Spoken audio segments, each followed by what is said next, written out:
Functions of financial system. So here we are going to discuss about the functions of financial system. And the last class we discussed what do you mean by the financial system, what are the role and significance of financial system, etc. So here we are going to discuss what are the functions of financial system. So നമുക്കറിയാം financial system എന്ന് പറയുന്നത് ഒരു രാജ്യത്തിൻ്റെ economic ഡെവലപ്മെൻറ്റിന് ഏറ്റവും ആവശ്യമായിട്ടുള്ള ഒരു കണ്ടൻറ്റാണ്. സോ ഫിനാൻഷ്യൽ സിസ്റ്റത്തിൻ്റെ ഫങ്ഷൻസ് എന്തൊക്കെയാണ് ഒരു ഫിനാൻഷ്യൽ സിസ്റ്റം ഒരു രാജ്യത്തിന് ചെയ്യുന്നത്, എന്തൊക്കെ ധർമ്മങ്ങളാണ് ഫിനാൻഷ്യൽ സിസ്റ്റത്തിനുള്ളത്. First function, provision of liquidity. Provision of liquidity means providing liquidity. So what do you mean by liquidity? Liquidity refers to cash or money and other assets which can be converted into cash readily without loss of value and money.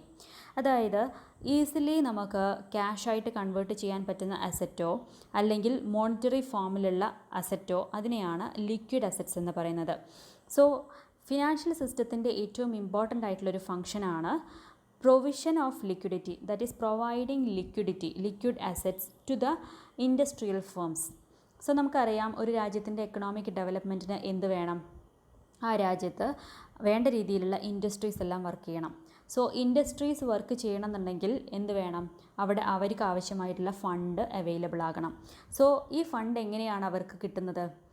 From the savings of house holds. So നമുക്കറിയാം ഇവിടെ രണ്ട് പാർട്ടീസാണ് ഒരു രാജ്യത്തുണ്ടാകുന്നത്. ഒന്നാമത്തെ party എന്ന് പറയുന്നത് house holds അല്ലെങ്കിൽ Xavier's. House holds എന്ന് പറയുന്നത് ഡെയിലി അല്ലെങ്കിൽ മന്ത്ലി ഇൻകം കിട്ടുന്ന സാധാരണ ജനങ്ങൾ. അവരുടെ സേവിങ്സ്, അതായത് അവരുടെ സ്പെൻഡിങ് കഴിഞ്ഞതിന് ശേഷം ബാക്കിയുള്ള മാറ്റിവെക്കുന്ന സേവിങ്സ് എവിടെയെങ്കിലും ഡെപ്പോസിറ്റ് ചെയ്യുന്നു, അല്ലെങ്കിൽ ഏതെങ്കിലും ഫിനാൻഷ്യൽ ഇൻസ്റ്റിറ്റ്യൂഷൻസിൽ ഡെപ്പോസിറ്റ് ചെയ്യുന്നു. അത് ഒരു പാർട്ടി. രണ്ടാമത്തെ പാർട്ടി എന്ന് പറയുന്നത് ഫണ്ട് ഉപയോഗിച്ചുകൊണ്ട് ബിസിനസ് ചെയ്യുന്നത്. സോ ഫണ്ട് ഉപയോഗിച്ചുകൊണ്ട് ബിസിനസ് ചെയ്യുക അല്ലെങ്കിൽ ഇൻഡസ്ട്രികൾ ഓപ്പൺ ചെയ്യുക എന്നുള്ളതാണ് അടുത്ത പാർട്ടി. സോ ഈ പാർട്ടീസിന് എന്ത് ആവശ്യമാണ്? ഫണ്ട് ആവശ്യമാണ്. സോ ഈ ഫണ്ട് എവിടെ നിന്ന് കിട്ടും? They got the fund from the financial institutions. So Xavier's approach ചെയ്യുന്നത് ഫിനാൻഷ്യൽ മാർക്കറ്റ്സ് അല്ലെങ്കിൽ ഫിനാൻഷ്യൽ ഇൻസ്റ്റിറ്റ്യൂഷനെയാണ്. അതേപോലെ തന്നെ ഫണ്ട് ആവശ്യമുള്ള ബോറോവേഴ്സും ആരെയാണ് അപ്രോച്ച് ചെയ്യുന്നത്? ഫിനാൻഷ്യൽ ഇൻസ്റ്റിറ്റ്യൂഷനെയാണ്. സോ ഈ ഒരു system, financial system properly work ചെയ്യുകയാണെങ്കിൽ മാത്രമേ അവിടെ ആവശ്യമായിട്ടുള്ള ലിക്വിഡ് ഫോമിലുള്ള ഫണ്ട് ഇൻഡസ്ട്രീസിന് അവൈലബിൾ ആവുകയുള്ളൂ. സോ ഇവിടെ ഈ ഫസ്റ്റത്തെ ഫംഗ്ഷനായിട്ടുള്ള പ്രൊവിഷൻ ഓഫ് ലിക്വിഡിറ്റി എന്നുള്ളത് കൊണ്ട് ഉദ്ദേശിക്കുന്നത് ലിക്വിഡ് ഫോർമാറ്റിലുള്ള അസറ്റ്സ് അല്ലെങ്കിൽ മണി അല്ലെങ്കിൽ ക്യാഷ് പ്രോപ്പറായിട്ടുള്ള ടൈമിൽ ഓരോ ഇൻഡസ്ട്രീസിനും അവൈലബിൾ ആകുന്നതിനെയാണ് പ്രൊവിഷൻ ഓഫ് ലിക്വിഡിറ്റി എന്നുള്ളത് കൊണ്ട് ഉദ്ദേശിക്കുന്നത്. Okay, the next function, mobilisation of savings. നമ്മളിപ്പോൾ നേരത്തെ പറഞ്ഞു മൊബിലൈസ് ദ സേവിങ്സ്, അതായത് ഹൗസ് ഹോൾഡ്സിൻ്റെ സേവിങ്സ് മൊബിലൈസ് ചെയ്യുക, അത് പ്രൊഡക്റ്റീവായിട്ടുള്ള ആക്ടിവിറ്റീസിലേക്ക് ചാനലൈസ് ചെയ്യുക. അതായത് വെറുതെ ഒരു ഐഡിൽ ഫണ്ട് നമ്മൾ വീട്ടിൽ വെച്ചത് കൊണ്ട് കാര്യമില്ല. ഹൗസ് ഹോൾഡ്സിൻ്റെ സേവിങ്സ് ആയിട്ടുള്ള, അതായത് അവരുടെ സ്പെൻഡിങ് കഴിഞ്ഞിട്ട് ബാക്കിയുള്ള എമൗണ്ട് അവർ വെറുതെ വീടുകളിൽ വെക്കുന്നതിനേക്കാളും ഏറ്റവും ബെറ്റർ ആയിട്ടുള്ള വഴിയാണ് ബാങ്ക് അല്ലെങ്കിൽ ഫിനാൻഷ്യൽ ഇൻസ്റ്റിറ്റ്യൂഷൻസിൽ ഡെപ്പോസിറ്റ് ചെയ്യുക. സോ അങ്ങനെ ഡെപ്പോസിറ്റ് ചെയ്യുന്നത് കൊണ്ട് എന്താണ് സംഭവിക്കുന്നത്? അവരുടെ സേവിങ്സ് മൊബിലൈസ് ചെയ്യാൻ വേണ്ടി പറ്റുന്നു. അതായത് അത് പ്രോപ്പറായിട്ടുള്ള സ്ഥലങ്ങളിലേക്ക് ചാനലൈസ് ചെയ്യാൻ വേണ്ടിയിട്ട് സഹായിക്കുന്നു. അതായത് പ്രൊഡക്റ്റീവ് ആക്ടിവിറ്റീസുകൾ നടത്താൻ വേണ്ടിയിട്ട് സാധിക്കുന്നു. സോ അതുവഴി എന്താണ് ഉണ്ടാകുന്നത്? ഒരു രാജ്യത്തിന് ഓവറോൾ ഡെവലപ്മെൻറ്റ് ഉണ്ടാകുന്നു. സോ ഹൗസ് ഹോൾഡ്സിനാണെന്നുണ്ടെങ്കിൽ അവർ സേവ് ചെയ്തിട്ടുള്ള ഫണ്ടിന് അവർക്ക് ഇൻട്രസ്റ്റ് കിട്ടുന്നു. അതേസമയം ഈ ഫണ്ട് ഉപയോഗിച്ചുകൊണ്ട് ബിസിനസ് ചെയ്യുന്ന, പ്രൊഡക്റ്റീവായിട്ടുള്ള ആക്ടിവിറ്റീസ് ചെയ്യുന്ന ഇൻഡസ്ട്രീസിന് എന്ത് കിട്ടുന്നു? പ്രോഫിറ്റ് കിട്ടുന്നു. ഇൻഡസ്ട്രീസ് ഡെവലപ്പ് ചെയ്യുന്നതിനനുസരിച്ചിട്ട് ഓരോ രാജ്യത്തിൻ്റെയും എക്കണോമി ഇൻക്രീസ് ചെയ്യുന്നു, അല്ലെങ്കിൽ ഡെവലപ്പ് ചെയ്യുന്നു, അല്ലെങ്കിൽ ഗ്രോത്ത് ഉണ്ടാകുന്നു. സോ അതാണ് മൊബിലൈസേഷൻ ഓഫ് സേവിങ്സ് എന്നുള്ളതുകൊണ്ട് ഉദ്ദേശിക്കുന്നത്. That is mobilising the savings and channelising the savings into productive activities. The next one, size transformation function. Size transformation function കൊണ്ട് ഉദ്ദേശിക്കുന്നത്, നമ്മളിപ്പോൾ പറഞ്ഞു ചെറിയ ഹൗസ് ഹോൾഡ്സ് അല്ലെങ്കിൽ ചെറിയ ഇൻവെസ്റ്റേഴ്സ് അവർ സേവ് ചെയ്യുന്ന ഫണ്ട് ഓരോ ഫിനാൻഷ്യൽ ഇൻസ്റ്റിറ്റ്യൂഷൻസിലും എത്തുന്നു. ആ ഫിനാൻഷ്യൽ ഇൻസ്റ്റിറ്റ്യൂഷൻസിൽ നിന്നും അവർ ആ ഫണ്ടിനെ ആവശ്യക്കാർക്കായിട്ട് എന്ത് ചെയ്യുന്നു? കൊടുക്കുന്നു. സോ ഇവിടെ സൈസ് ട്രാൻസ്ഫോർമേഷനാണ് നടക്കുന്നത്. സൈസ് ട്രാൻസ്ഫോർമേഷൻ എന്ന് പറയുന്നത് ചെറിയ ചെറിയ ഇൻവെസ്റ്റേഴ്സ് ഡെപ്പോസിറ്റ് ചെയ്യുന്ന എമൗണ്ട് ബൾക്കായിട്ട് ചിലപ്പോൾ ഒരു സിംഗിൾ ബോറോവർക്കായിരിക്കും കൊടുക്കണ്ടാവുക. ചിലപ്പോൾ 100ഓളം വരുന്ന ഇൻവെസ്റ്റേഴ്സിൻ്റെ സേവിങ്സ് ആയിരിക്കും ചിലപ്പോൾ ഒരു ബാങ്ക് ഒരു ഇൻഡസ്ട്രിക്ക് ബിസിനസ് ചെയ്യാൻ വേണ്ടിയിട്ട് ലോണായിട്ട് പ്രൊവൈഡ് ചെയ്യാം. സോ ഇവിടെ എന്താണ് സംഭവിക്കുന്നത്? Size transformation. That is size transformation നടത്തുന്നത് എങ്ങനെയാണ്? വാസ്റ്റ് മെജോറിറ്റി ഓഫ് സ്മോൾ ഇൻവെസ്റ്റേഴ്സിൻ്റെ കയ്യിൽ നിന്നുമുള്ള ഫണ്ട് ഒരു സൈസബിൾ ക്വാണ്ടിറ്റി ആയിട്ടുള്ള ഒരു ലോണായിട്ട് ട്രാൻസ്ഫോം ചെയ്യുകയാണ് ചെയ്യുന്നത്. Okay, so size transformation function is considered to be one of the very important function of financial system. The next one, maturity transformation function. So ഇത് another important function ആണ്. ഇവിടെ ഉദ്ദേശിക്കുന്നത് financial industries പബ്ലിക്കിൻ്റെ അടുത്തുനിന്ന് അതല്ലെങ്കിൽ house ഹോൾഡ്സിൻ്റെ അടുത്തുനിന്ന് deposit വാങ്ങിക്കുന്നു. അത് different മെച്യൂരിറ്റിയിലുള്ളതായിരിക്കും. അതായത് ഇപ്പോൾ FD ആയിട്ടുള്ള ഡെപ്പോസിറ്റ് ഉണ്ടായിരിക്കും, അല്ലെങ്കിൽ സേവിങ്സ് ഡെപ്പോസിറ്റ് ഉണ്ടായിരിക്കും, അല്ലെങ്കിൽ കറണ്ട് ഡെപ്പോസിറ്റ് ഉണ്ടായിരിക്കും. അപ്പോൾ ഇതെല്ലാം അല്ലെങ്കിൽ റിക്കറിങ് ഡെപ്പോസിറ്റ് ഉണ്ടായിരിക്കും. ഈ ഡെപ്പോസിറ്റുകൾക്കെല്ലാം വ്യത്യസ്ത പർപ്പസാണുള്ളത്. അത് നിങ്ങൾ ഡീറ്റെയിൽ ആയിട്ട് ബാങ്കിങ് എന്നുള്ള സബ്ജക്റ്റിൽ പഠിച്ചിട്ടുണ്ടാകും. സോ ഈ ഡെപ്പോസിറ്റുകൾ നമ്മൾ പല സ്ഥലത്തുകളിൽ നിന്നായിട്ട് പല മെച്യൂരിറ്റിയിലുള്ളത് ഓരോ ഫിനാൻഷ്യൽ ഇൻസ്റ്റിറ്റ്യൂഷൻസും ആക്സെപ്റ്റ് ചെയ്യുന്നു. മെച്യൂരിറ്റി എന്ന് പറയുമ്പോൾ ആ മെച്യൂരിറ്റി പീരീഡ് കഴിയുമ്പോൾ ഈ ഡെപ്പോസിറ്റേഴ്സിന് എന്ത് ചെയ്യണം? അത് തിരിച്ചു കൊടുക്കണം. ഓക്കെ, ഇപ്പോൾ FD ആണെന്നുണ്ടെങ്കിൽ ഫിക്സഡ് ഡെപ്പോസിറ്റിൻ്റെ പ്രത്യേകത എന്താണ്? ആ ഫിക്സഡ് ഡെപ്പോസിറ്റ് ഇപ്പോൾ ഒരു 1 ഇയറിലേക്കാണെന്നുണ്ടെങ്കിൽ ആ 1 ഇയർ കഴിഞ്ഞിട്ടുണ്ടെങ്കിൽ ഈ ഡെപ്പോസിറ്റ് എമൗണ്ട് തിരിച്ച് ചോദിക്കുകയാണെന്നുണ്ടെങ്കിൽ അയാൾക്ക് ഏത് നിമിഷവും ബാങ്ക് അല്ലെങ്കിൽ ഫിനാൻഷ്യൽ ഇൻസ്റ്റിറ്റ്യൂഷൻ കൊടുക്കാൻ ലയബിളായിരിക്കണം. ഓക്കെ, ഇനി സേവിങ് ഡെപ്പോസിറ്റ് ആണെന്നുണ്ടെങ്കിൽ അതിൻ്റെ പ്രത്യേകത എന്താണ്? എപ്പോൾ ഒരു ഇൻവെസ്റ്റർ അയാളുടെ ഫണ്ടിനായിട്ട് ബാങ്കിനെ അപ്രോച്ച് ചെയ്യുകയാണെന്നുണ്ടെങ്കിലും ആ നിമിഷം ഇൻവെസ്റ്റർക്ക് ഫണ്ട് അവൈലബിൾ ആകണം. സോ അവിടെ ലിക്വിഡിറ്റി ഉണ്ടായിരിക്കണം. അപ്പോൾ പലതരത്തിലുള്ള മെച്യൂരിറ്റിയിലുള്ള ഫണ്ടുകൾ ഉണ്ടായിരിക്കും. സേവേഴ്സ് ഡെപ്പോസിറ്റ് ചെയ്യും. ഇതിനെ നമ്മൾ എന്താണ് ചെയ്യുന്നത്? പലതരത്തിൽ മെച്യൂരിറ്റിയുള്ള ലോണുകളായിട്ട് മാറ്റുകയാണ് ചെയ്യുന്നത്. നമ്മൾ നേരത്തെ സൈസ് ട്രാൻസ്ഫോർമേഷൻ പറഞ്ഞതുപോലെ തന്നെ ഇവിടെ മെച്യൂരിറ്റി ട്രാൻസ്ഫോർമേഷൻ സംഭവിക്കുന്നത് എന്താ വെച്ചാൽ ഡിഫറെൻറ്റ് മെച്യൂരിറ്റിയിലുള്ള ഫണ്ടുകളെ ഡിഫറെൻറ്റ് മെച്യൂരിറ്റിയിലുള്ള ബോറോവേഴ്സിന്, അതായത് ലോണുകളായിട്ട് ബോറോവേഴ്സിന് പ്രൊവൈഡ് ചെയ്യുന്നു അവരുടെ ആവശ്യത്തിനനുസരിച്ചിട്ട്. അതായത് ഇപ്പോൾ ഫണ്ട് പർച്ചേസ് ചെയ്യുന്നത് ചിലപ്പോൾ ലോൺ എടുത്തിരിക്കുന്നത് 1 ഇയറിലേക്കായിരിക്കും, അല്ലെങ്കിൽ 10 ഇയേഴ്സിലേക്കായിരിക്കാം. അപ്പോൾ പല മെച്യൂരിറ്റിയിലേക്കുള്ള ലോണുകളായിട്ട് പ്രൊവൈഡ് ചെയ്യുന്നു. സോ ഹിയർ ഇവിടെ എന്താ സംഭവിക്കുന്നത്? ഈ ലോണുകൾ കൊടുത്തിട്ടുള്ള ബോറോവേഴ്സ് ഒരു 1 ഇയറിൻ്റെ ആണെന്നുണ്ടെങ്കിൽ 1 ഇയർ കഴിഞ്ഞിട്ടുണ്ടെങ്കിൽ അവരവിടെ തിരിച്ച് ഈ ലോൺ അടയ്ക്കുന്നു. അപ്പോൾ ഈ ലോൺ അടച്ചു കഴിഞ്ഞിട്ടുണ്ടെങ്കിൽ ഡെപ്പോസിറ്റ് ചെയ്തിട്ടുള്ള സേവേഴ്സിന് എന്ത് ചെയ്യുന്നു? ഈ മണി തിരിച്ചു കൊടുക്കാൻ വേണ്ടി പറ്റുന്നു. സോ പല ആളുകളിൽ നിന്നായിട്ട് ഡെപ്പോസിറ്റ് ചെയ്തിട്ടുള്ളത് ഡിഫറെൻറ്റ് മെച്യൂരിറ്റിയിലുള്ള സേവിങ്സ് ഡിഫറെൻറ്റ് മെച്യൂരിറ്റിയിലുള്ള ലോണുകളായിട്ട് പ്രൊവൈഡ് ചെയ്യുന്നു. അത് ഫിനാൻഷ്യൽ സിസ്റ്റത്തിൻ്റെ ഒരു ഇമ്പോർട്ടൻറ്റ് ഫംഗ്ഷനാണ്. Then last one, risk transformation function. So risk transformation function എന്ന് പറയുന്നത് റിസ്കിന് 2 ആംഗിളാണുള്ളത്. ചില പാർട്ടീസ്, അതായത് ചില ആളുകൾ റിസ്ക് കൂടുതൽ എടുക്കാൻ വില്ലിംഗ് ആയിട്ടുള്ള ആളുകളുണ്ടായിരിക്കും. എന്നാൽ ചില ആളുകൾ റിസ്ക് തീരെ എടുക്കാൻ വില്ലിംഗ് അല്ലാത്ത ആളുകൾ, അതായത് റിസ്ക് എടുക്കാൻ തീരെ റെഡി അല്ലാത്ത ആൾക്കാരായിരിക്കും രണ്ടാമത്തെ പാർട്ടീസ്. സോ ഈ റിസ്ക് അവേഴ്സ് ആയിട്ടുള്ള ആളുകളും എന്നാൽ റിസ്ക് ടേക്കിംഗ് ആയിട്ടുള്ള ആളുകളും തമ്മിലുള്ള ഒരു ട്രാൻസ്ഫോർമേഷനാണ് ഇവിടെ സംഭവിക്കുന്നത്. അതായത് നമുക്കറിയാം, നമ്മൾ മോസ്റ്റ് ഓഫ് ദ ഇൻവെസ്റ്റേഴ്സും റിസ്ക് അവേഴ്സാണ്.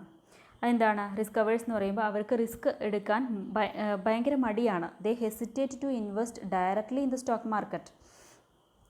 നമ്മളിപ്പോൾ നമുക്ക് കിട്ടുന്ന സേവിങ്സ് നമ്മൾ എവിടെ ഡെപ്പോസിറ്റ് ചെയ്യാനാണ് കൂടുതൽ ഇഷ്ടപ്പെടുന്നത്? ബാങ്കുകളിൽ അല്ലെങ്കിൽ ഫിനാൻഷ്യൽ ഇൻസ്റ്റിറ്റ്യൂഷൻസിൽ നമുക്ക് റിട്ടേൺ കിട്ടുന്ന, അതായത് ഇൻട്രസ്റ്റ് കിട്ടുന്ന, അല്ലെങ്കിൽ നമ്മൾ ആവശ്യപ്പെടുന്ന സമയത്ത് നമുക്ക് തിരിച്ചെടുക്കാൻ പറ്റുന്ന രൂപത്തിലുള്ള ഒരു ഫിനാൻസിൽ അല്ലെങ്കിൽ ഫിനാൻഷ്യൽ ഇൻസ്റ്റിറ്റ്യൂഷൻസിലാണ് നമ്മൾ ഈ ഫണ്ട് ഡെപ്പോസിറ്റ് ചെയ്യാൻ ഓരോ സാധാരണക്കാരും ഇഷ്ടപ്പെടുക. അതായത് അവർ റിസ്ക് എടുക്കാൻ റെഡിയല്ല. അതേസമയം നമ്മളൊരു സ്റ്റോക്ക് മാർക്കറ്റിൽ ഇൻവെസ്റ്റ് ചെയ്യുകയാണെങ്കിൽ അവിടെ എന്താ സംഭവിക്കുന്നത്? സ്റ്റോക്ക് മാർക്കറ്റിൽ ഇൻവെസ്റ്റ് ചെയ്യുമ്പോൾ അവിടെ റിസ്ക്കിയാണ്. ചിലപ്പോൾ നമുക്ക് കിട്ടുന്ന റിവാർഡ് വളരെ കൂടുതലായിരിക്കാം, എന്നാൽ അതേസമയം ചിലപ്പോൾ നമുക്ക് കിട്ടുന്ന റിവാർഡ് വളരെ കുറവായിരിക്കാം. ദാറ്റ് മീൻസ് ചിലപ്പോൾ നമുക്ക് ലോസ് ആയിരിക്കാം. നമ്മൾ ഡെപ്പോസിറ്റ് ചെയ്തതിന് ചിലപ്പോൾ നമുക്ക് റിട്ടേൺ ആയിട്ട് ഒന്നും കിട്ടാൻ സാധ്യതയില്ല. അങ്ങനെയാണെന്നുണ്ടെങ്കിൽ അവിടെ റിസ്ക്കിയാണ്. പക്ഷേ സാധാരണഗതിയിൽ സ്മോൾ ഇൻവെസ്റ്റേഴ്സ് എല്ലാം റിസ്ക് അവേഴ്സാണ്, റിസ്കിനെ ചെറുത്ത് നിൽക്കുന്ന ആളുകളാണ്. സോ ഈ റിസ്ക് അവേഴ്സ് ആയിട്ടുള്ള ആളുകളിൽ നിന്നും റിസ്ക് എടുക്കാൻ വില്ലിംഗ് ആയിട്ടുള്ള, അതായത് അനദർ പാർട്ടീസ് എന്ന് പറയുന്നത് ഈ ലോൺ എടുക്കുന്ന ആളുകൾ അല്ലെങ്കിൽ പിന്നെ ഈ ഇൻഡസ്ട്രിയൽ ഡെവലപ്മെൻറ്റിനെ പ്രൊമോട്ട് ചെയ്യാൻ വേണ്ടിയിട്ട് അതിൻ്റെ ഫണ്ട് ആവശ്യപ്പെടുന്ന ആളുകൾ വളരെ റിസ്കി ആയിട്ടുള്ള വെഞ്ചേഴ്സിൽ ഏർപ്പെടുന്ന ആളുകളാണ്. സോ ആ റിസ്ക് ആയിട്ടുള്ള ഫണ്ടുകളിലേക്ക് അല്ലെങ്കിൽ ആ ഒരു ഫോർമാറ്റിലേക്ക് റിസ്ക് അവേഴ്സ് ആയിട്ടുള്ള ഇൻവെസ്റ്റേഴ്സിൻ്റെ ഫണ്ട് ട്രാൻസ്ഫോം ചെയ്യുന്നു. Okay. So the financial intermediaries or the institutions collect the savings from the individual savers and distribute them over different investment units with their high knowledge and expertise. So the risk of individual investors get distributed. അവരുടെ risk എന്താണ് ചെയ്യുന്നത്? Distribute ചെയ്യുകയാണ് ചെയ്യുന്നത്. അതായത് this risk transformation function promotes industrial development. അപ്പോൾ നമുക്ക് derivatives അല്ലെങ്കിൽ hedging ടെക്നിക്സുകളൊക്കെ ഇതിൻ്റെ ഒരു ഫോർമാറ്റാണ്. സോ ഇവിടെയൊക്കെ ചെയ്യുന്നത് എന്താണെന്ന് വെച്ചാൽ റിസ്ക് ട്രാൻസ്ഫോം ചെയ്യുകയാണ് ചെയ്യുന്നത്. റിസ്ക് എടുക്കാൻ വില്ലിംഗ് അല്ലാത്ത ആളുകളിൽ നിന്നും റിസ്ക് എടുക്കാൻ വില്ലിംഗ് ആയിട്ടുള്ള ആളുകളിലേക്ക് ഫണ്ട് ട്രാൻസ്ഫർ ചെയ്യുകയാണ് ഫിനാൻഷ്യൽ സിസ്റ്റത്തിൻ്റെ മെയിൻ ഫംഗ്ഷൻ. സോ അത് നമ്മൾ ഡെറിവേറ്റീവ്സിനെ കുറിച്ചിട്ടുള്ളൊരു പോർഷൻ ഇവിടെ പറയുന്നുണ്ട്. അത് പറയുമ്പോൾ ഡീറ്റെയിൽ ആയിട്ട് അവിടെ നമുക്ക് എക്സ്പ്ലെയിൻ ചെയ്യാം. So these are the functions of financial system. Okay.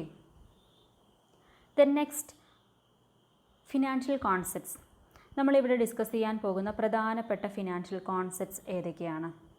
Financial assets, financial intermediaries, financial markets, financial rate of return, financial instruments.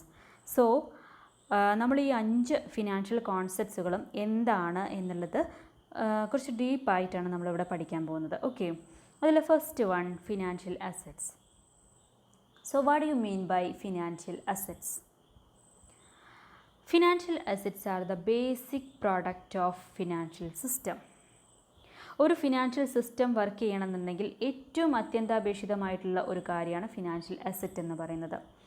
A financial asset is one which is used for production or consumption or for the further creation of asset.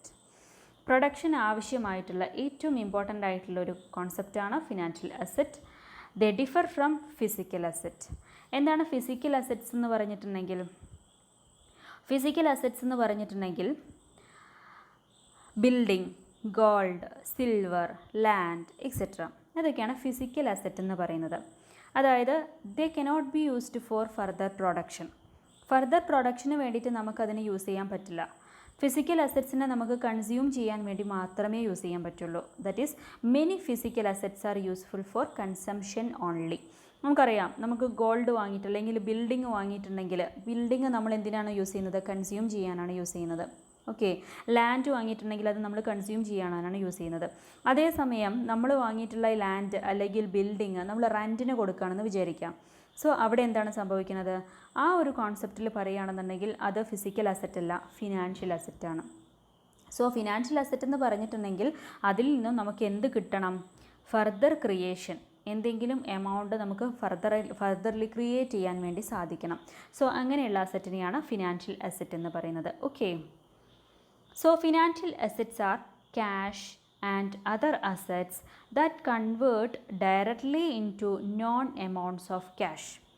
Cash അല്ലെങ്കിൽ മറ്റേതെങ്കിലും രൂപത്തിലുള്ള asset, പക്ഷേ മറ്റേതെങ്കിലും രൂപത്തിലുള്ള physical asset എങ്ങനെയായിരിക്കണം? That convert directly into known amounts of cash. ഇപ്പം നമ്മൾ പറഞ്ഞ ഈ എക്സാമ്പിൾ ബിൽഡിംഗ്, അതൊരു അസറ്റാണ്, ഫിസിക്കൽ അസറ്റാണ്. പക്ഷേ ആ ഒരു ഫിസിക്കൽ അസറ്റ് എങ്ങനെയാണ് ഫിനാൻഷ്യൽ അസറ്റ് ആവുന്നത്? ആ ഫിസിക്കൽ അസറ്റിനെ, ബിൽഡിങ്ങിനെ നമ്മൾ റെൻറ്റിന് കൊടുക്കുകയാണെന്നുണ്ടെങ്കിൽ ആ റെൻറ്റ് കിട്ടുന്ന എമൗണ്ട്, അതായത് അതിൽ നിന്ന് നമ്മൾ ക്യാഷ് ഡിറൈവ് ചെയ്തു. സോ അപ്പോൾ ആ ഫിസിക്കൽ അസറ്റ് എന്തായിട്ട് കൺവേർട്ട് ചെയ്തു? ഫിനാൻഷ്യൽ അസറ്റായിട്ട് കൺവേർട്ട് ചെയ്തു. ഓക്കെ. സോ മെയിനായിട്ട് നമ്മൾ യൂസ് ചെയ്യുന്ന ഫിനാൻഷ്യൽ അസറ്റ്സുകൾ 3 എണ്ണമാണ്: cash, marketable securities, receivables. So cash എന്ന് പറഞ്ഞിട്ടുണ്ടെങ്കിൽ അതിൻ്റെ വാല്യൂ എന്താണ്? ഫേസ് വാല്യൂ ആണ്. എത്രയാണോ ക്യാഷ്, ഇപ്പോൾ 1000 റുപ്പീസ് എന്ന് പറഞ്ഞിട്ടുണ്ടെങ്കിൽ അതിൻ്റെ വാല്യൂ എന്താണ്? 1000 റുപ്പീസ് തന്നെയാണ്. അതേസമയം മാർക്കറ്റബിൾ സെക്യൂരിറ്റീസ് എന്ന് പറയുമ്പോൾ ഇപ്പോൾ shares, equity shares, preference shares എന്നൊക്കെ പറയുകയാണെന്നുണ്ടെങ്കിൽ അതിൻ്റെ വാല്യൂ എന്താകും? അതിൻ്റെ വാല്യൂ എന്ന് പറയുമ്പോൾ ചിലപ്പോൾ നമ്മൾ വാങ്ങിയ വാല്യൂ ആയിക്കൊള്ളണമെന്നില്ല മാർക്കറ്റിൽ ഇപ്പോൾ ഉള്ള വാല്യൂ. സോ അതിൻ്റെ വാല്യൂ നിശ്ചയിക്കുന്നത് എന്തിൻ്റെ ബേസിലാണ്? Current market value. ഓക്കെ, അപ്പോൾ 100 റുപ്പീസിൻ്റെ ഒരു ഇക്വിറ്റി ഷെയർ നമ്മൾ വാങ്ങിയിട്ടുണ്ടെങ്കിൽ ഇപ്പോൾ മാർക്കറ്റിൽ അതിന് 120 റുപ്പീസ് ആണെന്നുണ്ടെങ്കിൽ അതിൻ്റെ ആ വാല്യൂ എന്ന് പറയുന്നത് എന്താണ്? ആ ഫിനാൻഷ്യൽ അസറ്റ് എന്ന് പറയുമ്പോൾ എത്ര രൂപേൻ്റെ ഫിനാൻഷ്യൽ അസറ്റാണ്? 120 രൂപയുടെ ഫിനാൻഷ്യൽ അസറ്റാണ്. ഓക്കെ, ദെൻ റിസീവബിൾസ് എന്ന് പറഞ്ഞിട്ടുണ്ടെങ്കിൽ നമ്മൾ ഇപ്പോൾ നമ്മളുടെ ഡെറ്റേഴ്സ് എന്ന് പറഞ്ഞിട്ടുണ്ടെങ്കിൽ നമ്മൾ സെയിൽസ് നടത്തിയപ്പോൾ കടത്തിന് സെയിൽസ് നടത്തിയിട്ടില്ല അതാണെന്നുണ്ടെങ്കിൽ ആ ഡെറ്റേഴ്സ് അവരുടെ അടുത്തുനിന്ന് നമുക്ക് ക്യാഷ് കിട്ടിയിട്ടില്ല, പക്ഷേ കിട്ടും. അത് വിത്തിൻ എ പീരീഡ്, എത്ര പീരീഡാണോ എത്ര പീരീഡിലേക്കാണോ നമ്മൾ അവർക്ക് കടമായിട്ട് കൊടുത്തിട്ടുള്ളത് ആ പീരീഡിൻ്റെ ഉള്ളിൽ അവരെന്ത് ചെയ്യും? നമുക്ക് തിരിച്ചു തരും. സോ നെറ്റ് റിയലൈസബിൾ വാല്യൂ എത്രയാണോ അവരുടെ അടുത്ത് നിന്ന് കിട്ടുന്നത് ആ എമൗണ്ടാണ് റിസീവബിൾസ് എന്നുള്ളതുകൊണ്ട് ഉദ്ദേശിക്കുന്നത്. സോ റിസീവബിൾസും ക്യാഷും മാർക്കറ്റബിൾ സെക്യൂരിറ്റീസും എല്ലാം എന്താണ്? ഫിനാൻഷ്യൽ അസറ്റ്സ് ആണ്. സോ ഫിനാൻഷ്യൽ അസറ്റ്സിനെ നമുക്ക് പല തരത്തിൽ ക്ലാസിഫൈ ചെയ്യാം. 3 ഡിഫറെൻറ്റ് കാറ്റഗറി ഉണ്ട്. അതിൽ ഓരോ കാറ്റഗറി എന്താണെന്ന് പറയാം. അതിൽ ഫസ്റ്റത്തെ category financial assets are classified into broadly 2 primary or direct assets and secondary or indirect asset. അപ്പോൾ എന്തായിരിക്കും പ്രൈമറി ഓർ ഡയറക്റ്റ് അസറ്റ് എന്ന് പറഞ്ഞിട്ടുണ്ടെങ്കിൽ? പ്രൈമറി അസറ്റ്സ് എന്ന് പറയുന്നത് these are the financial claim against real sector units created by themselves for raising funds to finance their deficient spending. അതായത് they are the ultimate borrowers. Financial assets എന്ന് പറയുന്നത് bill അല്ലെങ്കിൽ bond, equity shares, ബോണ്ടുകൾ, debentures, അതൊക്കെയാണ് primary assets എന്ന് പറയുന്നത്. അതായത് ആ പ്രൈമറി അസറ്റ്സിൽ നിന്നും നമുക്ക് എന്ത് ക്രിയേറ്റ് ചെയ്യാൻ പറ്റുന്നു? ക്യാഷ് ആയിട്ട് കൺവേർട്ട് ചെയ്യാൻ വേണ്ടിയിട്ട് പറ്റുന്നു. അങ്ങനെയുള്ള അസറ്റ്സിനെ, ഡയറക്റ്റ് ആയിട്ടുള്ള അസറ്റ്സിനെയാണ് പ്രൈമറി ഫിനാൻഷ്യൽ അസറ്റ്സ് എന്ന് പറയുന്നത്. Then secondary or indirect financial assets. Secondary financial assets എന്ന് പറയുന്നത് നമുക്ക് നേരിട്ട് അതിൽ നിന്നും ഫണ്ട് റേസ് ചെയ്യാൻ പറ്റില്ല. These assets R obligations of financial institutions. Example life insurance policies, UTI funds, UTI units എന്ന് പറയുമ്പോൾ മ്യൂച്വൽ ഫണ്ട്, അതൊക്കെ സെക്കൻഡറി അസറ്റ്സ് ആണ്. അതായത് അതിനെ നമുക്ക് നേരിട്ട് ആ ഒരു ഇപ്പോൾ ഇക്വിറ്റി ഷെയർസോ ബോൺസോ ഒക്കെ ആണെന്നുണ്ടെങ്കിൽ ആ ബോൺസുകൾ നമുക്ക് സെയിൽ ചെയ്യുകയാണെന്നുണ്ടെങ്കിൽ അല്ലെങ്കിൽ ഇക്വിറ്റി ഷെയർസ് സെയിൽ ചെയ്യുകയാണെന്നുണ്ടെങ്കിൽ നമുക്ക് അതിൽ നിന്ന് ക്യാഷ് കിട്ടും. പക്ഷേ ലൈഫ് ഇൻഷുറൻസ് പോളിസി അല്ലെങ്കിൽ പിന്നെ മ്യൂച്വൽ ഫണ്ടുകൾ ഇതൊക്കെയാണെന്നുണ്ടെങ്കിൽ അവിടെ നമുക്ക് അത് നേരിട്ട് എളുപ്പത്തിൽ ഫണ്ട് റേസ് ചെയ്യാൻ വേണ്ടി പറ്റില്ല. അത് എന്താണ് അത് ആരുടെ ഒബ്ലിഗേഷനാണ്? ഫിനാൻഷ്യൽ ഇൻസ്റ്റിറ്റ്യൂഷൻസിൻ്റെ ഒബ്ലിഗേഷനാണ്. അതായത് ആ ഫിനാൻഷ്യൽ ഇൻസ്റ്റിറ്റ്യൂഷൻ എന്ത് ചെയ്യണം? അതിനെ കൺവേർട്ട് ചെയ്യണം, ക്യാഷായിട്ട് കൺവേർട്ട് ചെയ്തിട്ട് അവരാണ് നമുക്ക് ബോറോവേഴ്സിന് തരുന്നത്. ഓക്കെ, ഇപ്പോൾ ഒരു സിമ്പിൾ എക്സാമ്പിൾ പറയുകയാണെന്നുണ്ടെങ്കിൽ, ഇപ്പോൾ സപ്പോസ് നമ്മളുടെ കയ്യിലൊരു ബില്ലുണ്ട്, അല്ലെങ്കിൽ ഒരു ഇക്വിറ്റി ഷെയർ ഉണ്ടെന്നുണ്ടെങ്കിൽ നമ്മൾ എന്ത് ചെയ്യാം? നമുക്ക് ആവശ്യമുള്ള സമയത്ത് ഈ ഇക്വിറ്റി ഷെയർ മാർക്കറ്റിൽ വിൽക്കാം. അപ്പോൾ വിറ്റിട്ടുണ്ടെങ്കിൽ നമുക്കതിൻ്റെ ക്യാഷ് ഡയറക്റ്റായിട്ട് കിട്ടും. അതായത് ആസ് എൻ ഇൻവെസ്റ്റർ നമുക്ക് നേരിട്ട് ആ ഫണ്ട് അതിൽ നിന്ന് റേസ് ചെയ്യാൻ വേണ്ടി പറ്റും. അതേസമയം നമ്മൾക്കൊരു മ്യൂച്വൽ ഫണ്ടോ അല്ലെങ്കിൽ വേറെ ഏതെങ്കിലും സപ്പോസ് ബാങ്ക് ഡെപ്പോസിറ്റ് ആണെങ്കിൽ പോലും, അല്ലെങ്കിൽ ലൈഫ് ഇൻഷുറൻസ് പോളിസിയൊക്കെ ആണെന്നുണ്ടെങ്കിൽ നമുക്ക് ഫണ്ട് കിട്ടും. പക്ഷേ എവിടെ നിന്നാണ്? നമ്മൾ ആ ഒരു ഫിനാൻഷ്യൽ ഇൻസ്റ്റിറ്റ്യൂഷനെ അപ്രോച്ച് ചെയ്യണം. ആ ഫിനാൻഷ്യൽ ഇൻസ്റ്റിറ്റ്യൂഷനെ അപ്രോച്ച് ചെയ്ത് ഫിനാൻഷ്യൽ ഇൻസ്റ്റിറ്റ്യൂഷൻ ആർക്കാണോ ഈ ഫണ്ട് കൊടുത്തിട്ടുള്ളത് അവരുടെ അടുത്ത് നിന്ന് അത് കളക്ട് ചെയ്തിട്ട് വേണം നമുക്ക് തരാൻ. ഇപ്പോൾ ബാങ്ക് ഡെപ്പോസിറ്റ് എക്സാമ്പിൾ പറയുകയാണെങ്കിൽ, ഇപ്പോൾ ബാങ്ക് ഡെപ്പോസിറ്റ് നമുക്ക് പ്രാക്ടിക്കലി ചിന്തിക്കുകയാണെന്നുണ്ടെങ്കിൽ നമുക്ക് നേരിട്ട് കിട്ടും. പക്ഷേ നമ്മൾ ഈ ഫിനാൻഷ്യൽ പോയിന്റ് ഓഫ് വ്യൂവിൽ ചിന്തിക്കുകയാണെന്നുണ്ടെങ്കിൽ എന്താണ് ബാങ്ക് ഡെപ്പോസിറ്റ്? നമ്മളുടെ സേവിങ്സ് നമ്മൾ ഡെപ്പോസിറ്റ് ചെയ്തതാണ്. പക്ഷേ ഈ ഡെപ്പോസിറ്റ് ബാങ്ക് എന്താണ് ചെയ്തിട്ടുള്ളത്? അത് ലോണായിട്ട് പ്രൊവൈഡ് ചെയ്തിട്ടുണ്ട്. ഓക്കെ, അപ്പോൾ നമ്മൾ ആവശ്യപ്പെടുന്ന സമയത്ത് നമ്മൾക്ക് അത് ഫണ്ട് കിട്ടണം. പക്ഷെ നമുക്ക് നേരിട്ട് നമ്മളുടെ പിന്നെ ഫണ്ടിനെ ഡയറക്റ്റായിട്ട് എന്ത് ചെയ്യാൻ പറ്റില്ല, ഈ ഡെപ്പോസിറ്റിൻ്റെ പ്രൂഫ് വെച്ചിട്ട് നമുക്കത് വെച്ചിട്ട് ക്യാഷ് കിട്ടില്ല. നമ്മൾ ബാങ്കിൽ പോയിട്ട് ബാങ്ക് നമ്മളുടെ ഫണ്ട് ആർക്കാണോ കൊടുത്തിട്ടുള്ളത് അവരെ അപ്രോച്ച് ചെയ്ത് അവരുടെ അടുത്തുനിന്ന് ഫണ്ട് റേസ് ചെയ്തിട്ട് വേണം നമുക്ക് കിട്ടാൻ. പക്ഷേ ഇന്നത്തെ കാലത്ത് നമ്മൾ ചിന്തിക്കുമ്പോൾ നിങ്ങൾക്കിപ്പോൾ തോന്നുന്നുണ്ടാവും ബാങ്ക് ഡെപ്പോസിറ്റ് എങ്ങനെയാണ് ഒരു സെക്കൻഡറി അസറ്റ് ആവുക എന്നുള്ളത്, അല്ലെങ്കിൽ ഇൻഡയറക്റ്റ് അസറ്റ് ആവുക എന്നുള്ളത്. അവിടെ ഇത്രയേ ഉള്ളൂ. അതിൻ്റെ കോൺസെപ്റ്റ് എന്ന് പറയുന്നത് നമുക്ക് നേരിട്ട് ആ ഒരു ഫണ്ട്, അതായത് ഫണ്ടിനെ നേരിട്ട് നമുക്ക് ക്ലെയിം ചെയ്യാൻ പറ്റാത്ത അസറ്റിനെയാണ് സെക്കൻഡറി അസറ്റ് എന്ന് പറയുന്നത്. ഇപ്പോൾ ലൈഫ് ഇൻഷുറൻസ് പോളിസി ആണെന്നുണ്ടെങ്കിൽ ആ ലൈഫ് ഇൻഷുറൻസ് പോളിസി കിട്ടണം എന്നുണ്ടെങ്കിൽ അതെന്ത് ചെയ്യണം, ഇൻഷുറൻസ് കമ്പനിയെ നമ്മൾ അപ്രോച്ച് ചെയ്യണം. ആ കമ്പനി ഫണ്ട് റേസ് ചെയ്തിട്ട് നമുക്ക് തരണം. അതേപോലെ ബാങ്ക് ഡെപ്പോസിറ്റിൻ്റെ എമൗണ്ട് കിട്ടണം എന്നുണ്ടെങ്കിൽ നമ്മൾ എന്ത് ചെയ്യണം, നമ്മൾ നേരിട്ട് ബാങ്കിനെ അപ്രോച്ച് ചെയ്യണം. അതായത് ബാങ്ക് എന്ന് പറയുന്ന ഫിനാൻഷ്യൽ ഇൻസ്റ്റിറ്റ്യൂഷനെ അപ്രോച്ച് ചെയ്യണം. ഈ ബാങ്ക് ഈ ഫണ്ട് റേസ് ചെയ്തിട്ട് നമുക്ക് തരണം. അതേസമയം നമ്മളുടെ കയ്യിൽ ഒരു ഇക്വിറ്റി ഷെയർ ഉണ്ടെന്നുണ്ടെങ്കിൽ നമുക്ക് എന്ത് ചെയ്താൽ മതി, ജസ്റ്റ് നമ്മളത് സെയിൽ ചെയ്തിട്ടുണ്ടെങ്കിൽ നേരിട്ട് നമ്മളെ കയ്യിലേക്ക് ക്യാഷ് വരും. സോ ഇതാണ് പ്രൈമറി അസറ്റും സെക്കൻഡറി അസറ്റും തമ്മിലുള്ള വ്യത്യാസം. Okay, then marketable assets and non marketable assets. Marketable അസറ്റ്സും നോൺ മാർക്കറ്റബിൾ അസറ്റ്സും തമ്മിലുള്ള വ്യത്യാസം എന്താണെന്ന് വെച്ചാൽ, മാർക്കറ്റബിൾ അസറ്റ്സ് എന്ന് പറയുമ്പോൾ നമുക്ക് മാർക്കറ്റ് ചെയ്യാൻ പറ്റുന്നത്, that means the assets which can be transferred from person to person without much difficulty. അതായത് ഇപ്പോൾ നമ്മൾ നേരത്തെ പറഞ്ഞ ഈ ഗവൺമെൻറ് സെക്യൂരിറ്റീസ്, ഷെയർസ്, ബോണ്ട്സ്, ഇപ്പോൾ UTI ഫണ്ട്സ്, ഇതൊക്കെ നമുക്ക് എന്ത് ചെയ്യാൻ പറ്റും, മാർക്കറ്റ് ചെയ്യാൻ പറ്റും. അതായത് ഒരു പേഴ്സണിൽ നിന്നും വേറൊരു പേഴ്സണിലേക്ക് നമുക്ക് ഈസിലി അതിനെ ട്രാൻസ്ഫർ ചെയ്യാൻ വേണ്ടി പറ്റും. എന്നാൽ നോൺ മാർക്കറ്റബിൾ അസറ്റ്സ് എന്ന് പറയുന്നത് നമുക്ക് പെട്ടെന്ന് മാർക്കറ്റ് ചെയ്യാൻ പറ്റാത്ത അസറ്റ്സിനെയാണ് നോൺ മാർക്കറ്റബിൾ അസറ്റ്സ് എന്ന് പറയുന്നത്. എന്താണ് മാർക്കറ്റ് ചെയ്യുക എന്ന് പറയുന്നത്, സെയിൽ ചെയ്യുക. അതായത് ഇപ്പോൾ ബാങ്ക് ഡെപ്പോസിറ്റ്, നമ്മളുടെ പേരിലുള്ള ബാങ്ക് ഡെപ്പോസിറ്റ് നമ്മൾ വേറൊരാൾക്ക് സെയിൽ ചെയ്തിട്ട് അതിൽ നിന്ന് ക്യാഷ് വാങ്ങിക്കാൻ വേണ്ടി പറ്റുമോ? ഇല്ല. അപ്പോൾ നമുക്ക് പെട്ടെന്ന് നമ്മൾ 10 lakh rupees ഡെപ്പോസിറ്റ് ഉണ്ട് ബാങ്കിൽ, നമുക്ക് 10 lakh rupees ഇപ്പോൾ കിട്ടണം, വിത്തിൻ 1 hour നമുക്ക് കിട്ടണം. സോ 1 hour കിട്ടണമെങ്കിൽ നമ്മളുടെ ബാങ്ക് ഡെപ്പോസിറ്റിൻ്റെ ഈ ഒരു പ്രൂഫ് നമ്മൾ വേറൊരാൾക്ക് ട്രാൻസ്ഫർ ചെയ്തിട്ടുണ്ടെങ്കിൽ അയാളുടെ കയ്യിൽ നിന്ന് കിട്ടുമോ? ഇല്ല. നമ്മൾ ആരെ തന്നെ അപ്രോച്ച് ചെയ്യണം, ബാങ്കിൽ അപ്രോച്ച് ചെയ്തിട്ടുണ്ടെങ്കിൽ ബാങ്ക് എന്ന ഫിനാൻഷ്യൽ ഇൻസ്റ്റിറ്റ്യൂഷൻ നമ്മളുടെ ഫണ്ട് കളക്ട് ചെയ്തിട്ട് നമുക്ക് തരുന്നു. ഓക്കെ, അതേപോലെ തന്നെ LIC fund, then company deposit, post office certificate, ഇതൊക്കെ എന്താണ്, നമുക്ക് വേറൊരാൾക്ക് സെയിൽ ചെയ്യാൻ പറ്റാത്ത അസറ്റാണ്. സോ നമുക്ക് സെയിൽ ചെയ്യുന്നതിൻ്റെ അടിസ്ഥാനത്തിൽ രണ്ടായിട്ട് ക്ലാസിഫൈ ചെയ്യാം. മാർക്കറ്റബിൾ അസറ്റ്സ്, സെയിൽ ചെയ്യാൻ പറ്റുന്ന അസറ്റും നോൺ മാർക്കറ്റബിൾ അസറ്റും. സോ മാർക്കറ്റബിൾ അസറ്റ്സിൻ്റെ എക്സാമ്പിൾസ് ആണ് shares, securities, government securities, bonds, mutual fund units, UTI units, bearer debentures, etcetera. അതുപോലെ നോൺ മാർക്കറ്റബിൾ അസറ്റ്സിന് എക്സാമ്പിളാണ് LIC schemes, company deposit, post office certificate, bank deposit, provident fund, etcetera. Okay, so again financial അസറ്റ്സിനെ നമ്മൾ 3 classify ചെയ്തു: cash assets, debt assets, stock assets.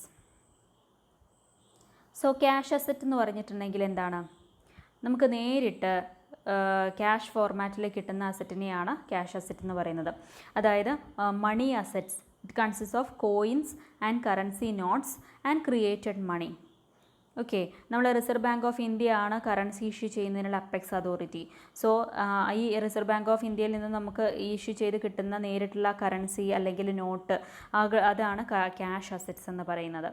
അതേസമയം debt assets എന്ന് പറഞ്ഞിട്ടുണ്ടെങ്കിൽ എന്താ, ഡെറ്റ് അസറ്റ്സ് എന്ന് പറയുന്നത് there is A fixed time schedule for the payment of principal, amount and interest from the debtors. So debt capital is raised by way of issuing debentures or bonds, raising long term loans, etc. അപ്പോൾ debt assets എന്ന് പറയുന്നത് നമ്മളുടെ asset ആണത്. പക്ഷേ ആ asset നമുക്ക് കിട്ടാൻ കുറച്ചൊരു ടൈം ലാഗ് ചെയ്യും. അതിൻ്റെ ഉള്ളിൽ മാത്രമേ, ഇപ്പോൾ നമുക്ക് നേരിട്ട് ക്യാഷായിട്ട് പെട്ടെന്ന് തന്നെ നമുക്ക് കിട്ടുന്ന അസറ്റല്ല. എന്നാൽ നമുക്ക് എന്താണ്, അത് കുറച്ച് ടൈം ഗ്യാപ്പ്, എത്രയാണോ നമ്മൾ ആ പീരീഡ് കൊടുത്തിട്ടുള്ളത്, ഡെറ്റേഴ്സിന് ഒരു എമൗണ്ട്, ഒരു പീരീഡ് കൊടുത്തിട്ടുള്ളത്, ആ പീരീഡിൻ്റെ ഉള്ളിൽ നമ്മൾ റേസ് ചെയ്യാൻ പറ്റുന്ന അസറ്റിനെയാണ് ഡെറ്റ് അസറ്റ് എന്ന് പറയുന്നത്. ദെൻ മൂന്നാമത്തെ കാറ്റഗറി സ്റ്റോക്ക് അസറ്റാണ്. സ്റ്റോക്ക് അസറ്റ് എന്ന് പറയുന്നത് 2 തരത്തിലുള്ള സ്റ്റോക്കാണുള്ളത്: പ്രിഫറൻസ് സ്റ്റോക്കും ഇക്വിറ്റി സ്റ്റോക്കും. സോ ഇക്വിറ്റി ഷെയർ ഹോൾഡേഴ്സ് എന്ന് പറയുന്നത് ആരാണ്? റിയൽ ഓണേഴ്സ് ആണ്. They can alter or reverse the strategic policy of the management. പക്ഷേ പ്രിഫറൻസ് ഷെയർ ഹോൾഡേഴ്സ് എന്ന് പറയുന്നത് അവരുടെ പ്രത്യേകത എന്താണ്? അവർക്ക് പ്രിഫറൻഷ്യൽ റൈറ്റ് ഉണ്ട്, ഫിക്സഡ് പെർസെൻറ്റേജ് ഓഫ് ഡിവിഡൻഡ് കിട്ടാനും, പ്രോഫിറ്റ് ഉണ്ടെങ്കിൽ ഫിക്സഡ് പെർസെൻറ്റേജ് ഓഫ് ഡിവിഡൻഡ് കിട്ടാനും, അതേപോലെ തന്നെ അവർക്ക് അവരുടെ ഷെയർസിൻ്റെ എമൗണ്ട് ഗെറ്റ് ബാക്ക് ചെയ്യാനുള്ള റൈറ്റ് ഉള്ളതാണ് പ്രിഫറൻസ് ഷെയർ ഹോൾഡേഴ്സ് എന്ന് പറയുന്നത്. സോ ഇക്വിറ്റി ഷെയർ ഹോൾഡേഴ്സിനെയും പ്രിഫറൻസ് ഷെയർ ഹോൾഡേഴ്സിനെയും നിങ്ങൾ ഡീറ്റെയിൽ ആയിട്ട് അക്കൗണ്ടിങ്ങിൽ പഠിച്ചിട്ടുണ്ട്. സോ ഈ ഇക്വിറ്റി ഫണ്ടും അതേപോലെ തന്നെ പ്രിഫറൻസ് ഫണ്ടിനെയാണ് സ്റ്റോക്ക് അസറ്റ് എന്ന് പറയുന്നത്. So these are considered as A stock. So cash asset എന്ന് പറയുമ്പോൾ ഡയറക്റ്റ്ലി ക്യാഷ് ആയിട്ട് കിട്ടുന്ന കറൻസി നോട്ടിനെയാണ് ക്യാഷ് അസറ്റ് എന്ന് പറയുന്നത്. ഡെറ്റ് അസറ്റ് എന്ന് പറയുന്നത് നമ്മൾ ഒരു ടൈം ഗ്യാപ്പിൽ ഡെറ്റ് ക്യാപിറ്റൽ എന്ന് പറയുമ്പോൾ നമുക്ക് എങ്ങനെയാണ് ഡെറ്റ് ക്യാപിറ്റൽ കിട്ടുന്നത്? ഈ ഡിബഞ്ചേഴ്സ് ഇഷ്യൂ ചെയ്തിട്ടോ അല്ലെങ്കിൽ ബോണ്ട് ഇഷ്യൂ ചെയ്താലോ ഒക്കെയാണ് ഡെറ്റ് ക്യാപിറ്റൽ കിട്ടുക. സോ അവിടെ എന്ന് പറയുന്നത് ഡിബഞ്ചേഴ്സിൻ്റെ പ്രത്യേകത എന്താണ്? അതിന് ഫിക്സഡ് പെർസെൻറ്റേജ് ഓഫ് ഇൻട്രസ്റ്റ് ആയിരിക്കും കൊടുക്കുക. അത് ഡെറ്റ് ഫണ്ടാണ്, അതൊരു ടൈം ഗ്യാപ്പിലായിരിക്കും നമുക്ക് കിട്ടുക. അതേസമയം സ്റ്റോക്ക് അസറ്റ് എന്ന് പറയുന്നത് അത് ഷെയർസാണ്. ഷെയർസിൻ്റെ പ്രത്യേകത എന്ന് പറയുന്നത് they are the owners of the business. Debentures പോലെയല്ല. ഇക്വിറ്റി ഷെയർസിൻ്റെ ഒക്കെ പ്രത്യേകത അവിടെ ഫിക്സഡ് റേറ്റ് ഓഫ് ഡിവിഡൻഡ് നമുക്ക് ഉണ്ടാവില്ല. പ്രോഫിറ്റ് ഉണ്ടെങ്കിൽ മാത്രം ഡിവിഡൻഡ് ഉണ്ടാകും, ലോസ് ആണെന്നുണ്ടെങ്കിൽ നമുക്ക് ഡിവിഡൻഡ് ഉണ്ടാവില്ല. അതുപോലെ എല്ലാവർക്കും കൊടുത്തു കഴിഞ്ഞതിന് ശേഷം മാത്രമേ വൈൻഡിങ് അപ്പ് ആയിട്ടുണ്ടെങ്കിൽ നമുക്ക് റിട്ടേൺ ബാക്ക് കിട്ടുള്ളൂ. So these are the specialities of stock. ആ ഫോർമാറ്റിലുള്ള അസറ്റിനെയാണ് സ്റ്റോക്ക് അസറ്റ് എന്ന് പറയുന്നത്. ഡെറ്റ് അസറ്റ് എന്ന് പറയുമ്പോൾ ഡെറ്റേഴ്സിൻ്റെ ഫോർമാറ്റിലുള്ള അസറ്റിനെയാണ് ഡെറ്റ് ക്യാപിറ്റൽ, അതായത് ഡിബഞ്ചേഴ്സ് ഫോർമാറ്റിലുള്ള അസറ്റിനെയാണ് ഡെറ്റ് അസറ്റ് എന്ന് പറയുന്നത്. So these are the classification of financial assets.